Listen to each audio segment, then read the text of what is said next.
Hello everyone, আজকে বানাবো একটা হেলদি পরোটা। সেটা হলো পালং শাকের পরোটা। পালং শাকে প্রচুর পরিমাণে আয়রন, ক্যালসিয়াম, ভিটামিন গুণাগুণ সমৃদ্ধ একটি শাক। এই শাক বাচ্চাদের খাওয়া খুবই দরকার, বড়দেরও খাওয়া দরকার। বাচ্চাদের শাক খাওয়ানো বা ভেজিটেবল খাওয়ানো একটু সমস্যা হয়ে দাঁড়ায়। এইভাবে খাওয়ালে শাকের পুষ্টিগুণও বজায় থাকবে এবং তার হেলদি ও টেস্টি টিফিনও খাওয়া হবে। পালং শাকের পরোটা বানাবার জন্য নিয়েছি আমি কিছুটা পালং শাক, কিছুটা ধনেপাতা, 1 চামচ মতো গোলমরিচ, 1 চামচ মতো জিরে। আর আমি দিয়েছি দই। দইটা অপশনাল, কেউ দিতেও পারে নাও দিতে পারে। এটা মিক্সির মধ্যে পেস্ট করে নিয়েছি। আটাতে একটু নুন দিয়ে দিয়েছি। এবার এই পেস্টটা দিয়ে আটাটা মাখবো। এখানে আমি জল ইউজ করবো না বা লাগবেও না। এই পেস্টটা লিকুইড হয়েছে, এই লিকুইডটা দিয়েই আটাটা ভালো মতো মাখা হয়ে যাবে। আটাটা ভালো মতো মেখে নিয়েছি, মেখে কিছুক্ষণ রেখে দিয়েছিলাম।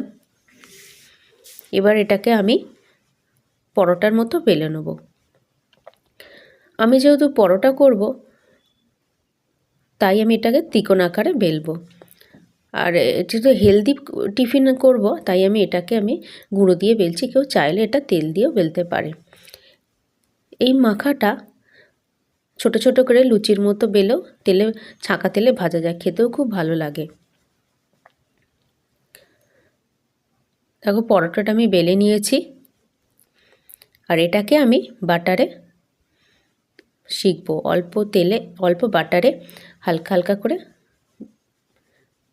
ভেজে নেবো। কেউ চাইলে এখানে সাদা তেল ইউজ করেও ভাজতে পারেন বা ঘিও করতে পারেন। যেহেতু আমি হেলদি টিফিন বানাচ্ছি, তাই এটাকে আমি বাটার বা ঘিতেই করতে বলবো। তাই আমার কাছে বাটার ছিল, তাই আমি বাটার দিয়ে করছি। বাটারটাকে তাওয়ার মধ্যে ভালো করে মাখিয়ে নিলাম। এবার পরোটাটা দিয়ে দেবো। পরোটাটা দিয়ে এপিট ওপিট করে ভালো করে ভেজে নেব। কম আঁচে ভাজবো।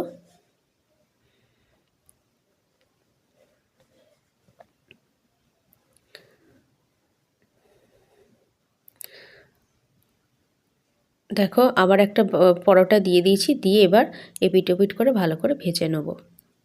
আমার বানানো ভিডিও যদি তোমাদের ভালো লেগে থাকে, প্লিজ একটা লাইক করো, পারলে পেজটা একটু ফলো করে দিও। আরও যদি হেলদি টিফিন আইডিয়া চাও, তো এই পেজটাকে একটু ফলো করে দিও। ভিডিওটা দেখার জন্য অসংখ্য ধন্যবাদ। সাথে থেকো, পাশে থেকো। পরোটাটা তুলতে গিয়ে একটু পড়ে যাচ্ছিল, তাই আমি ধরে নিলাম। ভিডিওটা দেখার জন্য অসংখ্য ধন্যবাদ।